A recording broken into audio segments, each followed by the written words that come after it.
Imaginez un monde où la plus grande icône de l'histoire du sport décide de s'effacer, non pas par manque d'envie, mais par un respect presque maladif pour son propre mythe.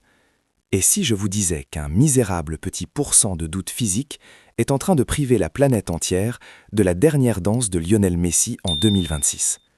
Pendant que le monde entier prie pour son retour, en coulisses, le silence de la Pulga devient assourdissant. Mais ce n'est pas tout. Pendant que l'ombre de Messi s'étire sur l'Argentine, une autre silhouette redessine les contours du pouvoir en Europe. À Madrid, Kylian Mbappé n'est plus seulement le nouveau venu. Il est devenu le grand architecte d'un vestiaire qui tremble. Entre la fin d'un règne en Floride et un coup d'état tactique à la Maison-Blanche, le football mondial est en train de basculer. Bienvenue dans ce deep dive au cœur de la transition la plus brutale de la décennie. Pour comprendre le dilemme de Messi, il faut comprendre l'homme derrière le génie. Léo n'a jamais été un joueur de compromis. Récemment, ses déclarations ont pris une tournure chirurgicale. Il ne dit plus « on verra », il pose un ultimatum à son propre corps. Le problème, la MLS, un championnat que beaucoup voyaient comme une pré-retraite dorée, mais qui est devenu son propre piège. Messi l'avoue, l'intensité y est insuffisante pour rester au niveau mondial. C'est un paradoxe cruel. Pour jouer la Coupe du Monde, il doit s'entraîner plus que les autres. Mais son corps, usé par 20 ans au sommet, ne supporte plus la charge. On parle de blessures chroniques aux ischios qui ne sont plus des accidents, mais un signal d'alarme permanent. D'un côté, il y a la pression colossale de la FIFA et des sponsors qui ont déjà vendu l'heure mondiale 2026 sur son nom. De l'autre, un capitaine qui refuse d'être un poids pour l'Albiceleste. Est-il prêt à sacrifier $1 milliard de retombées pour son intégrité sportive ? La réponse semble être oui. Penchons-nous sur le terrain. Sans Messi, l'Argentine perd son aimant à ballon, ce joueur qui dicte le tempo dans le dernier tiers. Scaloni prépare déjà l'après, avec un bloc plus haut, plus intense, moins dépendant d'un créateur statique. C'est la fin du messicentrisme. Mais traversez l'Atlantique et regardez ce qui se passe au Real Madrid. Ici, le vide n'existe pas. Il est comblé par l'ambition dévorante de Mbappé. Tactiquement, Kylian a compris que pour régner, il devait s'allier.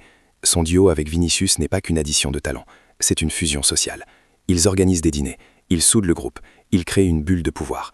Mbappé n'est plus le joueur qui attend sur l'aile, il est devenu l'animateur, celui qui donne l'énergie aux séances d'entraînement. Mais ce pouvoir a un prix, l'exclusion de ceux qui ne suivent pas le rythme. Les XG, Expected Goals du Real, explosent quand le duo Mbappé-Vini combine dans les demi-espaces, mais cela laisse des cadres sur le carreau. C'est ici que le storytelling devient dramatique. Dans chaque transition de pouvoir, il y a des victimes collatérales. Au Real, cette victime s'appelle David Alaba. Longtemps patron de la défense, l'Autrichien subit de plein fouet l'ascension du clan Mbappé.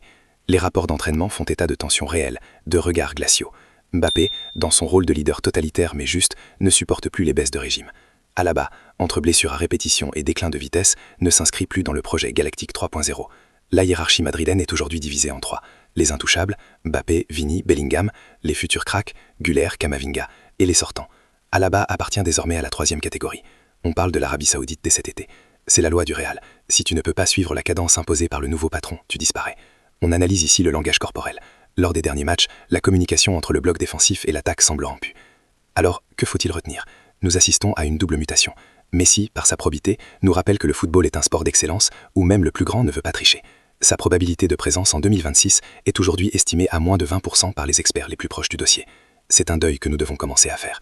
A l'inverse, Mbappé à Madrid n'est pas seulement une réussite sportive, c'est une masterclass politique. Il a réussi là où beaucoup ont échoué, s'imposer dans le vestiaire le plus exigeant du monde en moins d'une saison, tout en se mettant le public dans la poche grâce à sa complicité avec Vinicius. Le Real est prêt pour la prochaine décennie, tandis que l'Argentine cherche désespérément un nouveau souffle. Le roi est mort, ou presque, et le nouveau souverain a déjà installé son trône à Santiago Bernabéu. La question n'est plus de savoir si Messi jouera, mais comment nous allons apprendre à aimer ce nouveau football dominé par la puissance et l'influence de Mbappé.